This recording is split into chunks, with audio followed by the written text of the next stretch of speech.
is Bob Beckel, This is Cal Thomas, a conservative who is pro-life, a liberal who once worked for Jimmy Carter, who favors smaller government, who believes in big government. and in a town full of cheap shot artists, I've never heard Cal take a cheap shot. But even when he's wrong, he's likable. And this is Common Ground. And this is Common Ground. Welcome again to Common Ground, a video version of Bob Beckel's and my bi-weekly USA Today column in which we try to figure out how to bridge Washington's partisan divide. Well, today, Bob, the State of the Union. I watched the whole thing. I watched Paul Ryan's response, the Republican. And I'll tell you, Barack Obama sounded to me like he was channeling Ronald Reagan, talking about the future, talking about personal responsibility, praising the upbringing of Joe Biden and John Boehner. But it's when you get to the substance that's the problem. But what did you think about the speech? Well, look, first of all, who would have guessed that Barack Obama, after that crushing defeat in November, would walk into the State of the Union in as strong political shape as he's in?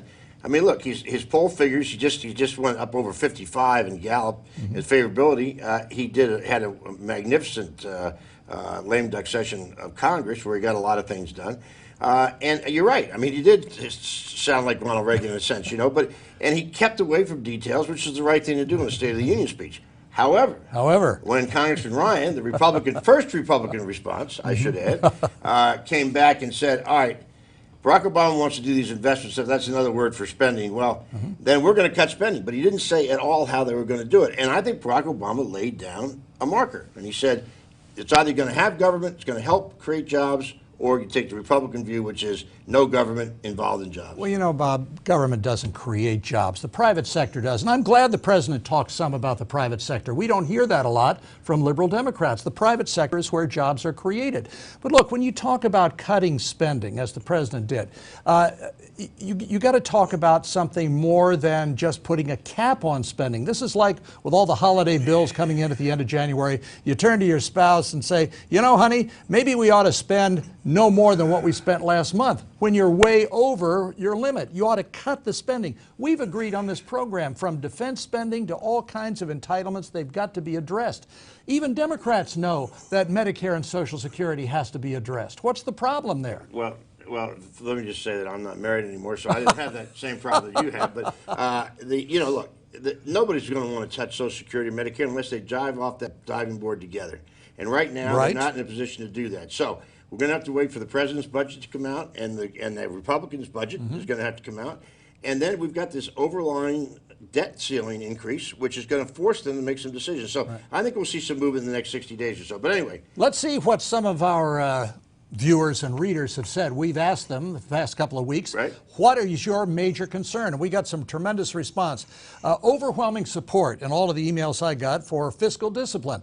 Gator65 wrote us, freeze government hiring until the budget is balanced and the deficit is under control. Cut all budgets 10% in 2011 and 5% each year thereafter, including, and this will appeal to you, including the military until the budget is balanced. Now that sounds to me to be a fiscally responsible position. I think it is fiscally responsible. Gator doesn't have to run for anything. That's the big advantage he's got. But listen, on the military thing, I think there's a first place you can do this here is you can get rid of, we've got over 100,000 troops stationed around the world, forget Afghanistan and Iraq, I mean in other places. I agree. Germany, Japan, Korea, those wars were fought a half a century ago. Right. Let them help pay the bill. Exactly right. We shouldn't have to shoulder it all. Okay, Ronald David, another one of our writers, says wants Congress to stop spending, and he mentions the recent extension of unemployment benefits, which he'd like to see Congress phase out for able-bodied folks. Now, what's the matter with that? Well, what's the matter with that is that the able-bodied folks can't find work. And so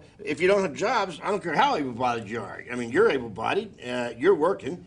I'm partially able-bodied and I'm working, but there are a lot of people out there able-bodied, but there's no jobs around. All right.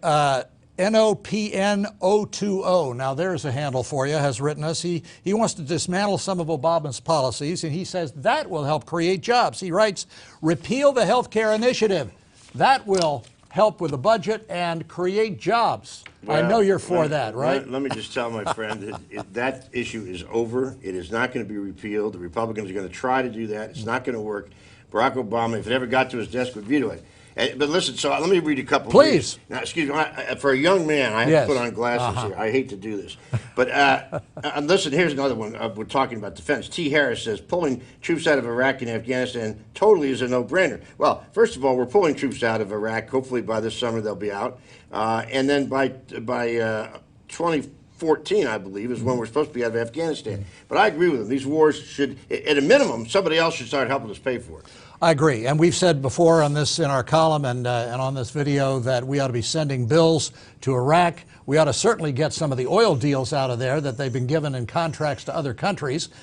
Where's the gratitude? We're trying to liberate people and give them freedom, and we ought to be getting some payment for that. What else you got? Absolutely. What I've got is PayNet, I think that's how you pronounce it, says jobs, jobs, jobs. He's right, but listen, here's the difference. I mean, Obama says that the government should work in concert with business to create jobs. The Republicans say you don't need government involved in creating jobs. I go back to what Obama said, the internet, GPS, on and on and on. This came from the government and led to thousands of millions of jobs. Well, one of the things that can be done to create jobs, according to the Cato Institute, the United States taxes businesses at 40%, which is higher even than Japan. We've got to cut the rate of taxation on businesses, keep these jobs from going overseas, bring them back here, create new jobs, and then you'll get more tax money for the government. Well, you must have been happy to see Barack Obama talking about cutting corporate taxes. I mean, but beyond I that, was, the real it happens. effective rate of corporate taxes really is 25%. But look, anyway, we're going to have to wrap up now here, and make sure to check out our column on USA Today's opinion website at opinion.usatoday.com. Thanks for tuning in, and come back for the next installment of Common Ground.